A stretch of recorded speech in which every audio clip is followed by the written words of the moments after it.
Good morning mga kabuchi! Welcome to our channel. So today mga kabuchi kay we will show you the update of our garden. Pero at my prezel chicken mga kabuchi. So atong padulaan ang prezel chicken. O see? So they're already outside our garden mga kabuchi and feeding.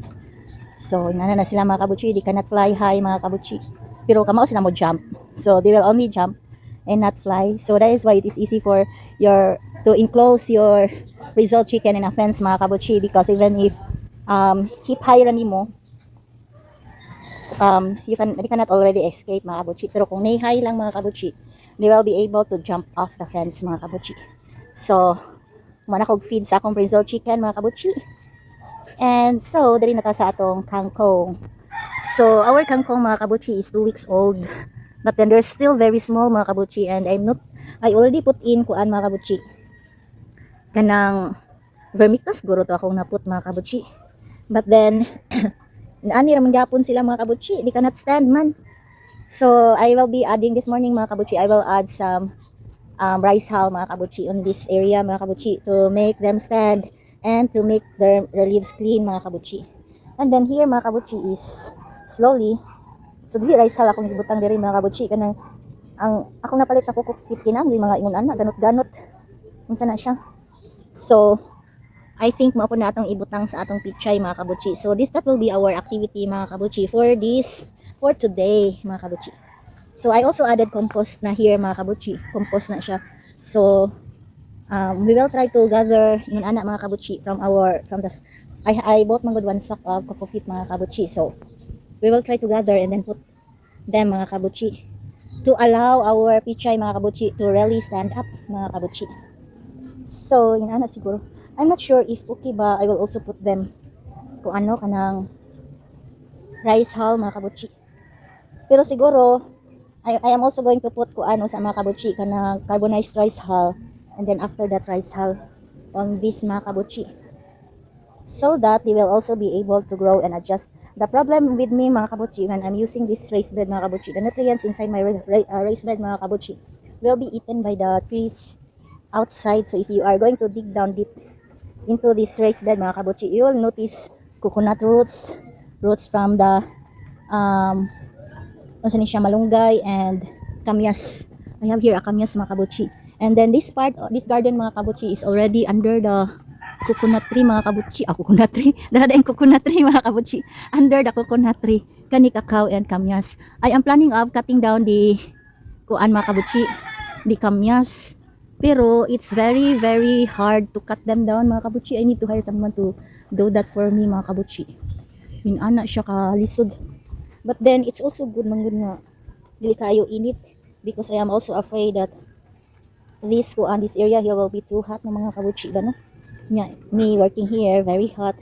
But then for the sake of my plants, I'm not sure, I might consider cutting them down mga kabuchi. No?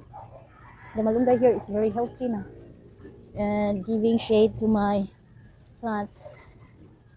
Pero anak na lang siya. And so I am also planning of doing some vertical gardening mga kabuchi. And if you notice mga kabuchi, last time remove all the fruits of this calamansi mga kabuchi, and look at that. So they are now producing branches mga kabuchi, which I'm looking forward to. As well as kanina naman siya new branches, pero I did not remove the fruits because it's still growing branches, so it's okay. Like this one, it also have some fruits, but it's already growing some branches. And then the original calamansi that I planted here mga kabuchi, nada siya morning sun no, at least. But then under the coconut tree. And then my lemon here mga kabuchi. 2 fruits ra gud iyang na-afford. So it wasn't able to get some additional fruit. Wala na. But it's okay. So I am happy already with their 2 lemon mga kabuchi. And then I already put in some flood control projects here. So I just have to put in more soil siguro ani, but at least mga kabuchi, this is enough na so that it can protect the space under. So maybe I need to put in some mga kabuchi leaves. Later we will put in leaves na lang mga kabuchi. But then we need to fill this up mga kabuchi. So mga kabuchi, mao ni siya ang ato ang project. And then our We have a new kuan here. Beans mga kabuchi, spring beans. Oh no, dili. String beans. So it already have some flowers mga kabuchi. So by next week mga kabuchi, we may be able to see some new fruits mga kabuchi or flowers here in the garden. So our ampalaya here mga kabuchi is growing na pud siya. So very daot. Pero I'm not expecting more man good. As long as it can climb up, it's okay. And then we also have some ampalaya here mga kabuchi. So it's slowly growing na. So we have a big job, very busy activity today mga kabuchi. Because it's planting season naman good, unlike before that I am just composting. Nara, I don't know if insan itabuan ni akong compost, siguro ako ni ukay-ukayon, no? But there are already earthworms, oh. So maybe I need to add more, I will, dili pwede ikuan, di ba siya? Sagdaan lang siya. Kay I may be killing some of the organisms or some of the earthworms mga kabuchi. I am to dig this one, so I'll just add up some leaves here mga kabuchi, fresh leaves. So hopefully this raised bed mga kabuchi will be full na, no? And of course around it we have the flood control projects. So I also observed yesterday when it rains mga kabuchi, no, the water will really flow over here up to there, so it's okay. And then I also see some chicken manure over there mga kabuchi, oh. So I will have to siguro harvest them also, no. I think I have to do that or else, pero man sad good, the earthworms will go there, and then from there the earthworms will also go here, and they may put their manure over here, so it's okay ra. So muna siya. Or maybe I also need to dump rice hull, no?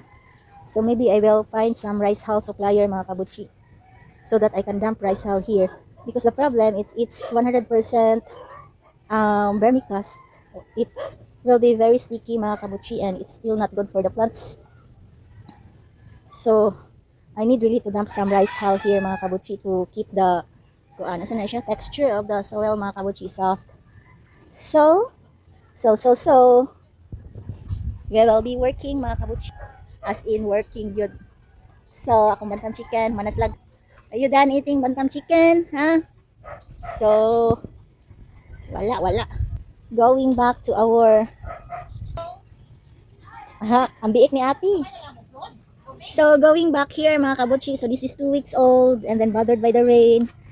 So we will put rice hull here, na lang we'll put some rice hull here, and then also carbonized rice hull over here, so that they will be able to grow. Okay? So what a busy day today mga kabuchi. Thank you for watching. Bye bye.